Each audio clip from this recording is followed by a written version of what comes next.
राधे राधे भक्तों, वृंदावन की इस पावन धरा पर हजारों मंदिर हैं, लेकिन क्या आप जानते हैं कि वह कौन सा मंदिर है जिसने वृंदावन के आधुनिक इतिहास की नींव रखी।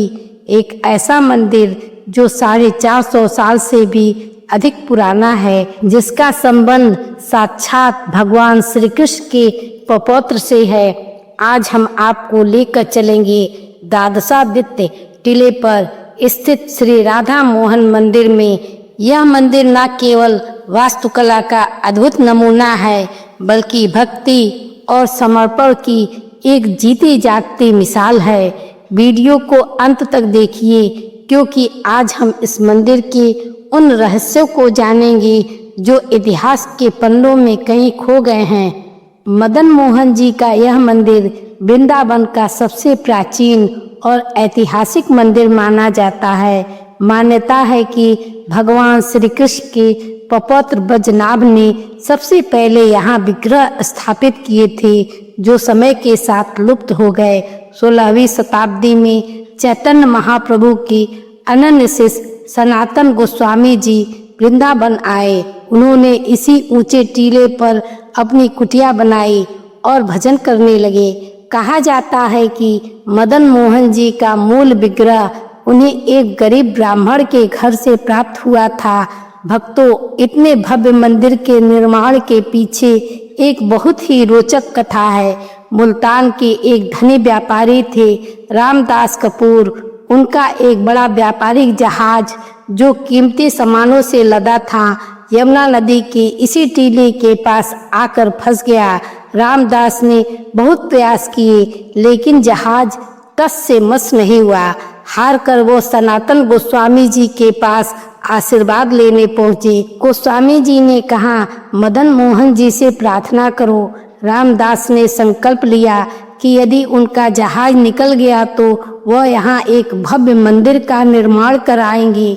और देखिए, मदन मोहन जी की कृपा, यमुना का जल स्तर बढ़ा, जहाज निकल गया और व्यापारी को भारी मुनाफा हुआ। उसी धन से संवत 1580 के आसपास अद्भुत लाल बलुआ पत्थर से मंदिर का निर्माण हुआ। इस मंदिर की परंपराएं हृदय को छू लेने वाली है। सनातन गोस्वामी जी अत्यंत विरक्त और निर्धन थे। वह मदन मोहन जी को केवल आटे की लोइया बाटी बनाकर अंगारों पर सेक कर भोग लगाते थे, जिसे अंगा लाटी कहा जाता है। कथा आती है कि एक दिन ठाकुर जी ने साक्षात प्रकट होकर गोस्वामी जी से कहा, बाबा ये बाटी बहुत सूखी है, कम से कम थोड़ा नमक तो दे दो।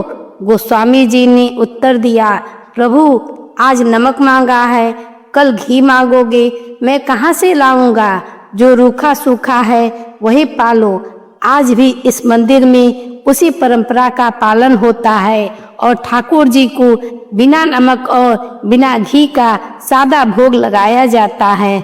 सन 1670 के आसपास जब मुगल शासक औरंगजेब ने वृंदावन के मंदिरों को ध्वस्त करने का आदेश दिया, तब इस मंदिर को भी निशाना बनाया गया। मंदिर के ऊंचे शिखर को क्षतिग्रस्त कर दिया गया, जिसके निशान आज भी आप देख सकते हैं। किंतु आक्रमण से पहले ही भक्तों ने मदन मोहन जी के मूल विग्रह को सुरक्षित निकाल लिया। वह विग्रह पहले जयपुर गया और अंततः राजस्थान के करौली में स्थापित हुआ। आज भी असली विग्रह करौली में ही है, जबकि वृंदावन के इस मंदिर में उनकी प्रतिभूति छाया मूर्ति की पूजा होती है। मान्यता है कि मदन मोहन जी के दर्शन तभी पूर्ण होते हैं जब भक्त करौली भी जाए। यह मंदिर हिंदू और मुगल स्थापत्य कला का एक अनोखा मिश्रण है।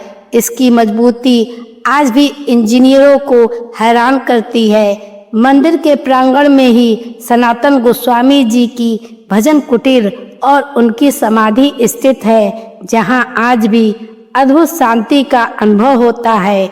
यहाँ से पूरी यमुना जी और वृंदावन नगरी का दृश्य किसी स्वर्ग से कम नहीं लगता। तो भक्तों, यह था मदन मोहन मंदिर का वह गौरवशाली इतिहास जो हमें अपनी जड़ों से जोड़ता है।